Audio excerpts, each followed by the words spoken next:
Hello mga dads, welcome again to my channel, Mark TV. At ito nga po, matagal-tagal tayo walang ginawang video kasi halos linis lahat.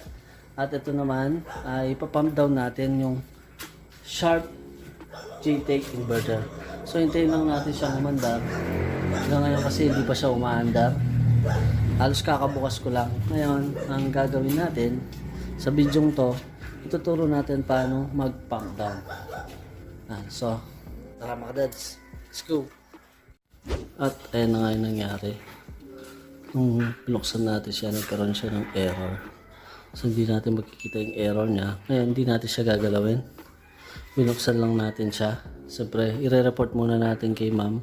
Kasi wala siya, binabantayan niya yung anak niya ngayon. Ayan po. So, let's go. Ngayon pinandar natin siya ulit. Ngayon may problema si aircon. Ayan.